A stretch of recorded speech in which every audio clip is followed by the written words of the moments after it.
নির্বাচন কমিশন সচিবালয়ে আছেন সহকর্মী বেলায়েত হোসাইন, সরাসরি যুক্ত হচ্ছি তার সঙ্গে। বেলায়েত, মাত্রই প্রধান নির্বাচন কমিশনারের বক্তব্য আমরা শুনলাম, আপনার কাছে সর্বশেষে কি তথ্য আছে? গালিব, সর্বশেষ তথ্য হলো নির্বাচন কমিশনাররা পদত্যাগের বিষয়ে তারা সম্মত হয়েছেন এবং পদত্যাগের যে যাবতীয় প্রস্তুতি সেই প্রস্তুতি কিন্তু তারা গ্রহণ করেছেন। আমরা যতটুকু নির্বাচন কমিশন সূত্রে জেনেছি তারা প্রত্যেকেই আলাদা করে 5 জন নির্বাচন কমিশনারই প্রধান নির্বাচন কমিশনার সহ আলাদা আলাদা পদত্যাগপত্র লিখে সেখানে স্বাক্ষর করে তারা তাদের দপ্তরে সেই পদত্যাগপত্রটি রেখে দিয়েছেন।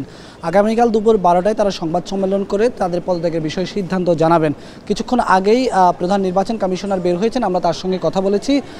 তার সঙ্গে যখন আমরা কথা বলেছি যে পদত্যাগ কখন তারা করবেন, তিনি এই বিষয়ে বলেছেন যে তিনি এই বিষয়ে কোনো মন্তব্য করতে চান না। কালকে 12টায় যেই সংবাদ সম্মেলন হবে সেখানে তিনি বিস্তারিত তুলে ধরবেন।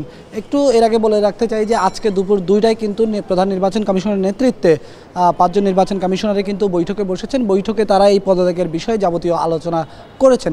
আরেকটু পেছনের দিকে যদি যাই তাহলে যেই খবর আমাদের কাছে আছে সেটি হলো গত মাসের 5 তারিখে শেখ হাসিনা সরকারের পতনের পর, শেখ হাসিনা দেশ ছেড়ে পালিয়ে যাওয়ার পর পরের দিনই কিন্তু নির্বাচন কমিশনাররা কিন্তু অনানুষ্ঠানিক একটি বৈঠকে বসেছিলেন।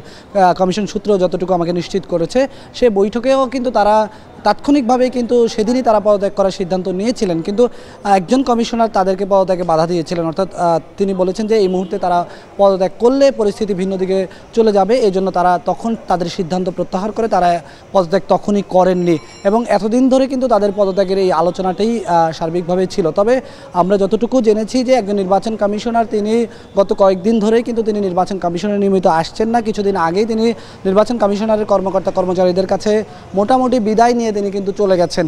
যদিও অফিসিয়ালি তিনি আমাদেরকে বলেছেন তিনি অসুস্থ, এই জন্য তিনি আসছেন না।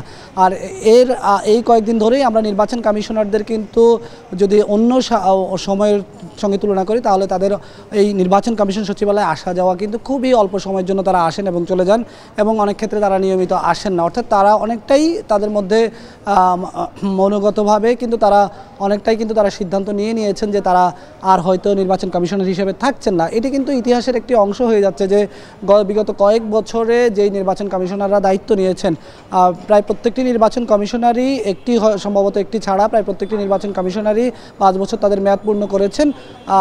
যদিও এর আগে একজন প্রধান নির্বাচন কমিশনার পদত্যাগ করেছিলেন, কিন্তু এই নির্বাচন কমিশনের আরেকটি দৃষ্টান্ত স্থাপন করতে যাচ্ছে যে তারা দায়িত্ব নেওয়ার 2.5 বছরের মাথায় কিন্তু তাদেরকে চলে যেতে হচ্ছে। সব মিলিয়ে এখন পর্যন্ত তাদের এই সিদ্ধান্ত রয়েছে পদত্যাগ করার বিষয়, যদিও আসলে তারা তাদের চূড়ান্ত সিদ্ধান্ত আগামীকাল দুপুর 12টায় জানাবেন। প্রধান নির্বাচন কমিশনার সহ অন্য যে 4 জন নির্বাচন কমিশনার আছেন তারা সংবাদ সম্মেলনে আসবেন এবং তারা তাদের বিস্তারিত তুলে ধরবেন।